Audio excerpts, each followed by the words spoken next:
છોટાઉદેપુર નગરપાલિકા ચૂંટણીમાં ભાજપની જોરદાર તૈયારીઓ। નમસ્કાર, તમે જોઈ રહ્યા છો પ્રકોપ ન્યૂઝ। છોટાઉદેપુર નગરપાલિકા હસ્તગત કરવા માટે ભાજપ એડીચોટીનું જોર લગાવી રહ્યું છે। 16 ફેબ્રુઆરીએ યોજાનારી સ્થાનિક સ્વરાજ્યની ચૂંટણી માટે રાજકીય ગરમાવો વધ્યો છે। છોટાઉદેપુર નગરપાલિકામાં કુલ 7 વોર્ડ છે અને 28 બેઠકો માટે જંગ જામ્યો છે।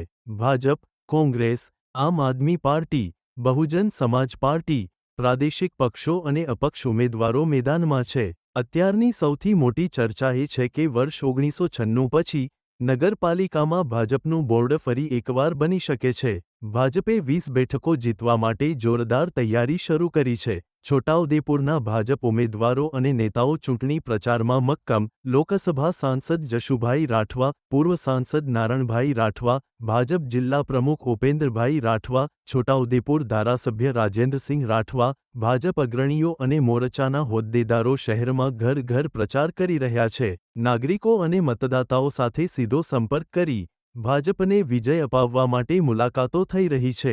શહેરમાં મતદારોનો પ્રભાવશાળી પ્રતિસાદ મળી રહ્યો છે અને ચર્ચા છે કે આ વખતે નગરપાલિકામાં ભાજપનો વિજય થવાનો છે। તો છોટાઉદેપુર નગરપાલિકા ચૂંટણીમાં ભાજપે જીત માટે શક્તિ લગાવી છે।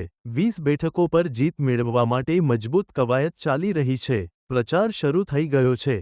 નેતાઓ અને કાર્યકર્તાઓ આખી નગરપાલિકા વિસ્તારમાં દોડધામ કરી રહ્યા છે।